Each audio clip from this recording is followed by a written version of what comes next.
Je suis Michael et je viens vers vous pour vous aider à comprendre.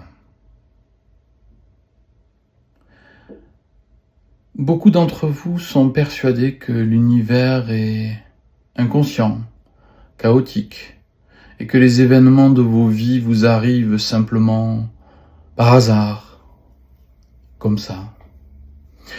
Certains d'entre vous disent plutôt machinalement qu'il n'y a pas de hasard.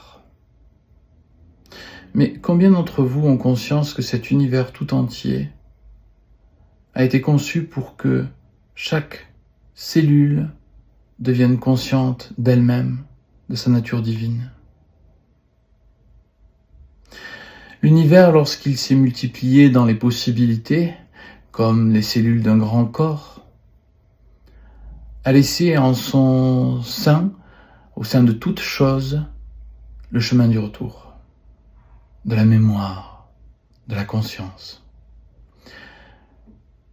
Et en même temps, a conçu un plan de déploiement de tout l'univers, ayant pour projet la conscience, que chaque être prenne conscience du divin, de la lumière, de l'amour, de la vie, de la grâce.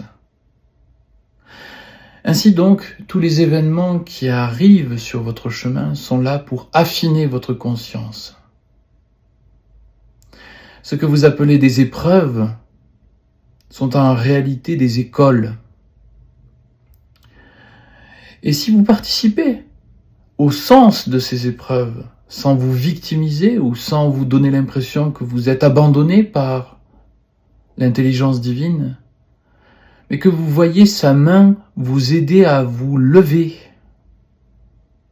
sa main d'amour, alors vous commencerez à grandir.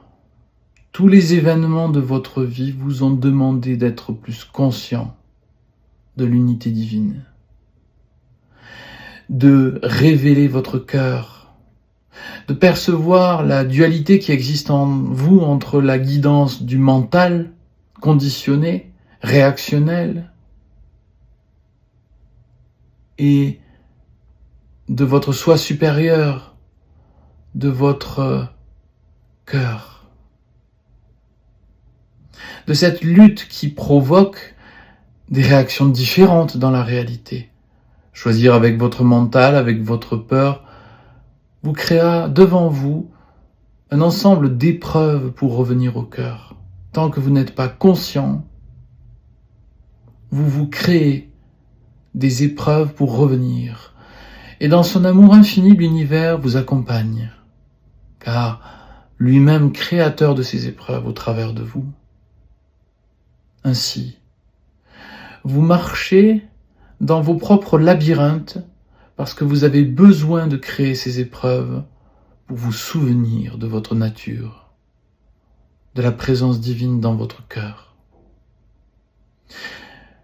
Bien sûr, si vous choisissez d'écouter votre cœur et de suivre la guidance du Maître en vous, alors les résultats sont très différents, car l'univers entier accompagne celui qui est participatif du tout.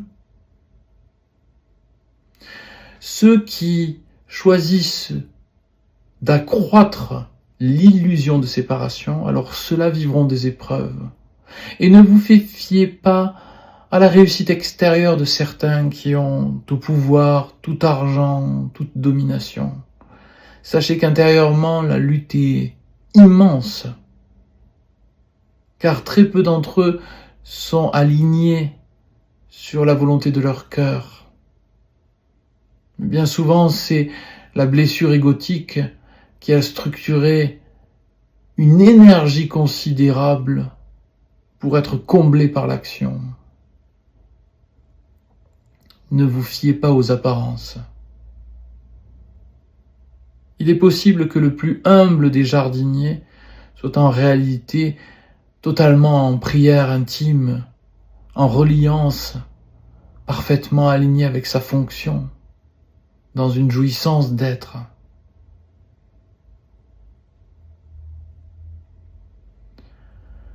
Ainsi, vous avez besoin de vous créer des espaces de souffrance jusqu'à ce que vous acceptiez d'être l'instrument de la présence divine qui s'exprime par votre cœur.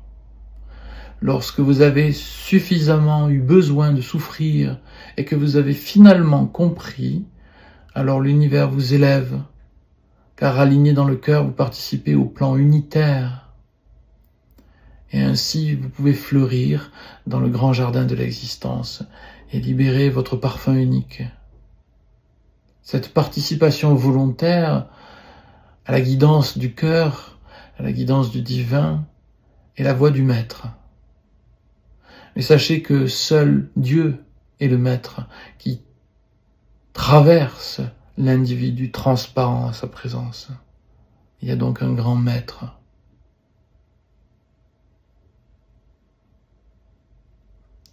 Vous pourriez dire, à la différence de l'idéologie anarchiste, c'est-à-dire sans arche, anarché, sans arche, à la différence de ni Dieu ni maître, vous pourriez dire, un seul Dieu pour maître.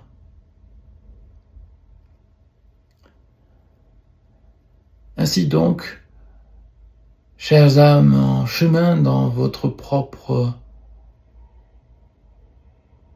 jeu de miroir avec vous-même, divinité en expression, je vous souhaite de conscientiser dès à présent qu'il suffit simplement d'accepter les guidances du cœur, de votre maître intérieur, du divin en vous, d'agir à partir de là.